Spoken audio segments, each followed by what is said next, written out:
Olá, amigos! Hoje eu quero partilhar com vocês um conto do escritor russo Anton Chekhov chamado A Aposta. E essa história, ela nada mais é do que uma conversão intelectual e espiritual. A história começa quando os homens na Rússia, grandes celebridades, discutiam entre qual pena seria mais branda, a pena de morte ou a prisão perpétua, sobretudo num estado cristão. Então começou-se aquela calorosa discussão e o banqueiro chamou a atenção ao dizer que achava que a prisão perpétua era mais radical, era mais dura do que a pena de morte. E ele justifica dizendo que a prisão perpétua, o homem ia morrendo aos poucos. O homem ia sendo torturado por aquela prisão e morria aos poucos, enquanto a pena de morte, ele morria apenas de uma vez. Apareceu então um aluno de direito, um jurista, e disse que a pena de morte era de fato uma pena mais dura, porque arrancava do homem aquilo de mais importante que ele tinha, que era a vida. Já a prisão perpétua tirava a liberdade, mas deixava o homem com a sua vida. E nesse caloroso debate, nessa calorosa discussão, eles decidiram apostar. O banqueiro apostou que aquele aluno de direito não conseguia passar 5 anos preso. E o aluno de direito, se sentindo provocado, disse que não somente passaria 5 anos, como passaria 15 anos na prisão.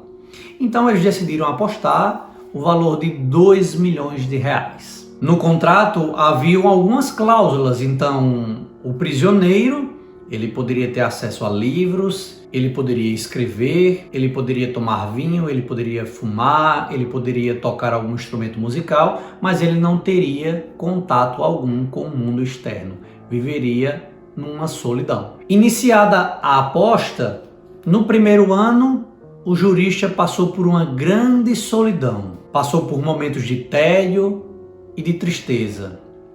Tocava-se um piano, vez por outra, recusou a bebida, pois achou que o vício poderia lhe prejudicar, recusou o fumo, porque achou também que o uso do cigarro poderia lhe causar um vício.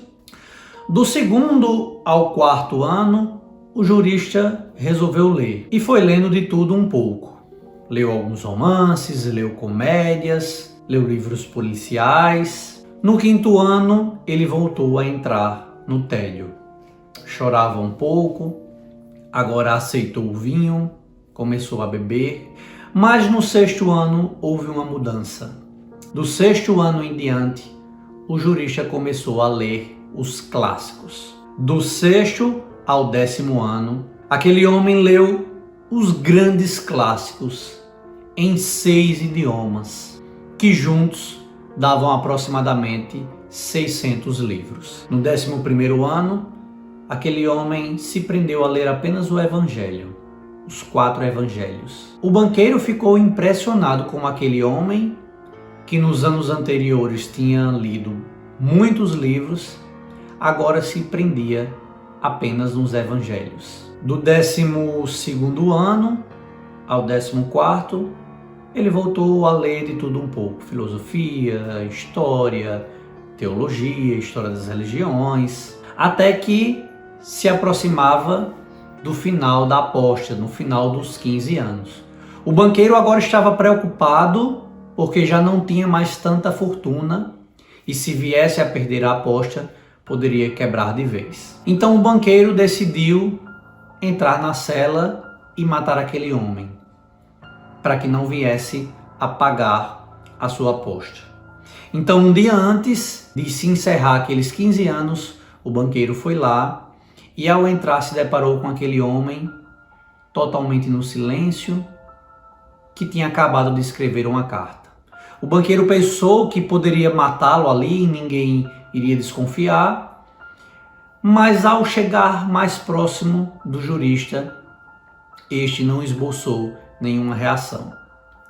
O banqueiro, quando viu a carta em cima da escrivania, começou a ler, e ali estava o testemunho daquele homem que havia se convertido intelectualmente e espiritualmente.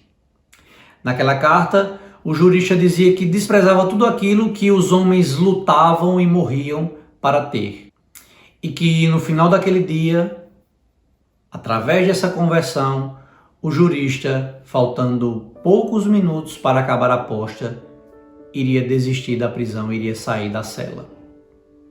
O banqueiro saiu dali entristecido, foi para o seu quarto, chorou, se arrependeu e no dia seguinte, poucos minutos antes do final da aposta, os empregados do banqueiro o avisaram que o homem tinha fugido.